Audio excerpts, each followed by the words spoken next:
So there's this sort of global ideological conflict that I see operating in multiple areas of our life and existence. I see it in politics.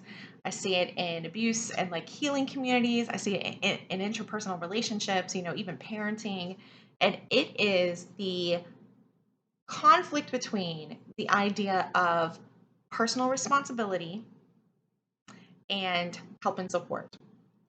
So, what ends up happening, for example, on a political level, is you have people on the progressive side of things who want, you know, everyone to have a chance, for no one to be punished for things outside of their control, with the understanding that we all need help sometimes. Sometimes, that hurricane comes through, or the wildfire, or a global recession or depression. That there are truly things outside of our control, and that everybody is going to need help sometimes. And then on the other side of things is the sort of more conservative perspective, which is, we need to take responsibility for ourselves. We need to work hard. We cannot just coast and let other people, take care of things for us. Like, that doesn't build a whole individual, and it doesn't help make a healthy society. Um, you know, and also sometimes there's a little bit of the idea of, you know, I I did it, you can do it. So there's a lack of perspective sometimes there, with thinking that everybody has the same capacities and abilities, that everybody would respond optimally and should respond optimally, and if they don't, it's their own fault. And that's sort of why conservatives do run into the issue where they may not have empathy around a topic until it happens to them, because their experience with it is very kind of like online, you know, fantasy building, like you see where people are like, "Ah, it'd be amazing," It's like the hero with the gun idea, Whereas on the progressive side of things is, you know, uh, there's not really any conversation around people that are maybe posturing as being victims, and leaving the door open for taking advantage of others. So I think my personal perspective is that I think the reason there's so much contentiousness around it is that both sides have elements of the truth. I actually happen to think it's in the middle. So a couple of years ago, I saw a meme, and I didn't post it to the subreddit because I didn't think it was relevant, but it has really just stuck with me since then.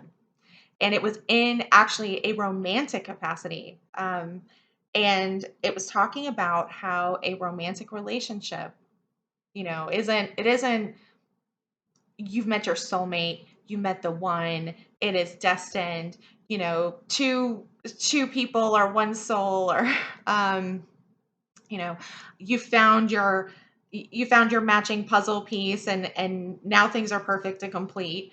Um, it's a less enmeshed perspective, and also it's not one that's so completely on the other side, which is more personal responsibility, independence, self-reliance oriented, where someone is not an open, vulnerable person with people, and therefore they're not really having deep connections, because they're really more interested in an activity partner that they can have sex with.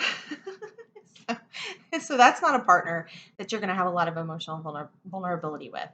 Um, but you certainly can probably count on the fact that they're not necessarily ever going to um, need you. Um, so if that's something you're interested in, people do want relationships like that sometimes. But the conceptualization was of a carabiner, which basically is what people use in mountain climbing. Typically, a bigger one, not this small, but um, the conceptualization that I really love recognizes that we are our own individuals on our own journey. We are climbing a mountain, um, but no one can climb for us. We're the ones who have to climb. But it's not safe to do by yourself. Sometimes you might fall, and you're going to need, points of stabilization so that you don't fall and die, and that you can then, you know, kind of get a little pull back up to where you were, so you can continue climbing. And if you're doing it with a partner, someone that you love, you know, you are on your own individual journeys, but you're on them together. You're on them as a team. You are a support for each other. You can emotionally lift each other up, but you're not climbing for the other person because that is literally not possible. Um, and because you're so close on your journeys together, you share a very similar perspective in life. And, you know, truthfully, some of us are heavier than others. You know, I don't mean physiologically. I mean, some of us are carrying more from our past. We've had more trauma. We've had more experiences, you know, there could be mental health issues, there could be physiological issues, you know, we may need we may need more support because we are heavier. And you know, this is one reason why it's not good to put that all on one other person. If you are heavier, you need not a safety connection, you need a safety net. You need to be connected to more people so that you have more points of stabilization, so that you are less likely to fall, or that if you do fall, you don't fall as far, and that you have a whole community helping kind of lift you up, to a point where you can begin to climb again. But it is important to recognize that you can't expect a community or a partner to pull you up the mountain. We have to do it on our own. We have to do our own climbing.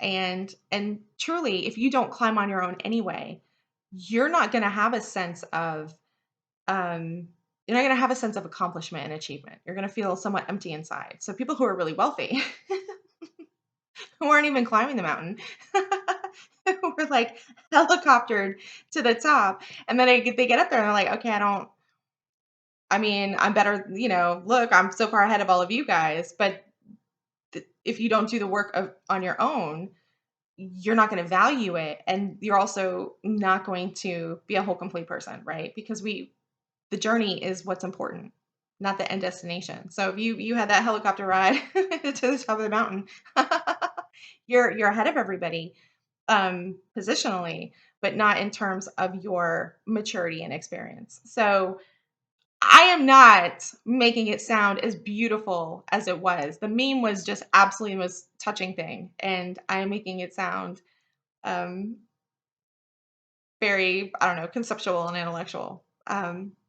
But truly, what we're looking for in a partner, it's not someone to rescue us, right? You can't. That's not sustainable. But we're looking for points of connection and stabilization, and someone to be on the journey with, emotionally vulnerable, but not so open and vulnerable that we're dragging everybody back down the mountain. Anyway, I hope this makes sense. I'll talk to you next time.